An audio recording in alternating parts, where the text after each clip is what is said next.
What if I told you that a clever trickster turned an entire city upside down using nothing but a donkey, a dog, and a wooden flute? It sounds impossible, right?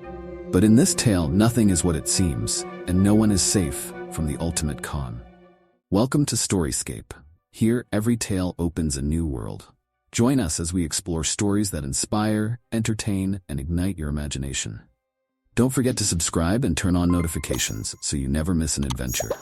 Now, let's dive into today's tale. A cunning man once bought a donkey and loaded its back with gold coins, much to the donkey's displeasure. He then took the donkey to a bustling market where crowds gathered. The donkey brayed, causing the gold coins to fall from its back. The man, noticing the crowd's curiosity, proclaimed that each time the donkey brayed, it released money. Without thinking twice, the people began negotiating for the donkey. The chief merchant, tempted by the idea of easy wealth, purchased the donkey for a large sum. However, after some time, he realized he had been fooled. Angry and embarrassed, he gathered the townspeople and headed straight to the swindler's house. When they arrived and knocked on the door, the man's wife answered, explaining that he wasn't home but offered to send their dog to fetch him.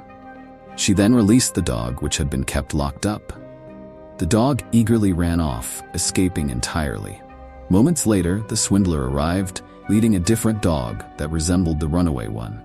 The confused townspeople, now distracted, forgot their purpose for coming. The swindler then advised his wife to divorce him in front of the crowd, adding to the confusion. She did so by releasing the dog once more, and again, the townspeople were left bewildered. Realizing they had been tricked yet again, the merchants returned to the swindler's house, determined not to leave without confronting him.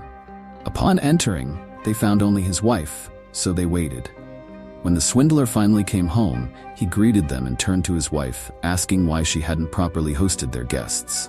His wife, playing along, retorted that since these were his guests, he should take care of them. The man, feigning rage, pulled out a fake knife, one with a retractable blade, and dramatically stabbed his wife in the chest, where she had hidden a balloon filled with red dye. She fell to the ground, pretending to be dead.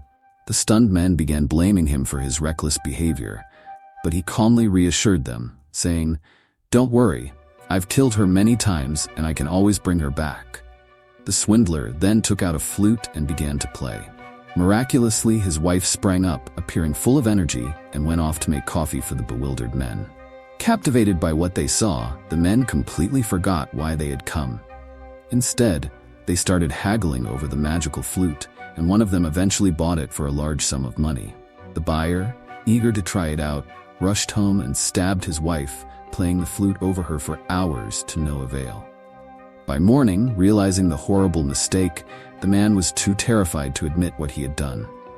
Instead, he lied to the others, claiming the flute had worked and revived his wife. The other merchants then borrowed the flute, and one by one, they all ended up killing their wives. Enraged and feeling cheated once more, the merchants returned to the swindler's house. This time, they captured him, tied him in a sack, and carried him to the sea. Exhausted from the walk, they set the sack down and fell asleep. The clever man, sensing an opportunity, began shouting from inside the bag until a passing shepherd heard him. The shepherd asked why he was in the sack, and the swindler told him a fabricated tale, that the merchants wanted to marry him off to the wealthy chief's daughter. But he was in love with his poor cousin and didn't want the rich bride.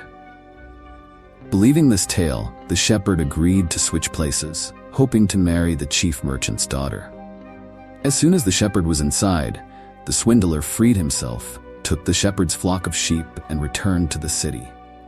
When the merchants awoke, they picked up the sack and tossed it into the sea, believing they were rid of the swindler for good. But upon returning to the city, they were shocked to see him, now with 300 sheep. When questioned, the swindler spun yet another tale.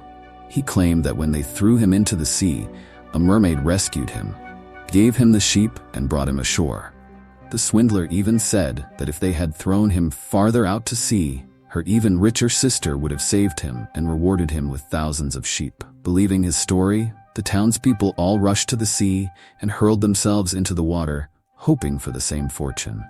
In the end, the entire city became the swindler's property. Thank you for joining us on this journey through Storyscape. If you enjoyed today's story, hit the like button and share your thoughts in the comments. Make sure to subscribe and turn on notifications so you're always ready for the next story. Until then, stay curious and keep exploring with Storyscape.